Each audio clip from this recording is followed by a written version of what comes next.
প্রাচীন যুগে আমরা দেখতে পাচ্ছি যে হচ্ছে ইউরোপে ন্যায় ও আদর্শের রাজনীতি চলতো। সে তখন সক্রেটিস, প্লেটো, এরিস্টটলরা রাষ্ট্রকে দেখেছেন নৈতিকতা এবং যুক্তির বাস্তবায়ন হিসেবে।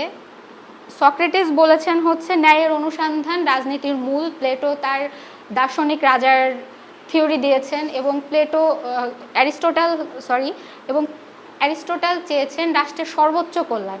এর ধারাবাহিকতায় পরবর্তীকালে মধ্যযুগের ইউরোপে আমরা দেখি যে হচ্ছে চার্চ নির্ভর রাষ্ট্রচর্চায়। এখানে সেন্ট অগাস্টিন এবং সেন্ট অ্যাকুইনাসের মতো পাদ্রীরা রাষ্ট্রকে দেখেছেন ঈশ্বর প্রদত্ত নৈতিকতার বাহক হিসেবে। সেখানে অগাস্টিনের সিটি অফ গডের একটি পয়েন্ট ধর্তব্য, যে তিনি বলেছেন যে রাষ্ট্র হলো পাপী মানুষের শৃঙ্খলা রক্ষার উপায়, চূড়ান্ত লক্ষ্য আত্মিক মুক্তি। এবং সেন্ট অ্যাকুইনাস বলেছেন রাষ্ট্রের ভিত্তি প্রাকৃতিক এবং ঈশ্বরীয় আইন। তো আমরা সেই জায়গা থেকে দেখতে পাই যে এই যে প্রাচীন যুগ এবং মধ্যযুগ, যেখানে ক্ষমতাকে আসলে ওইভাবে বাস্তবতার নিরিখে রিয়েলিস্ট কোনো অ্যাপ্রোচে দেখাই হচ্ছে না, সেখানে ক্ষমতাকে জাস্টিস, তারপর জাস্ট আনজাস্ট, ধর্ম, চার্চ, রিলিজন, মোরালিটি ইত্যাদির ভিত্তিতে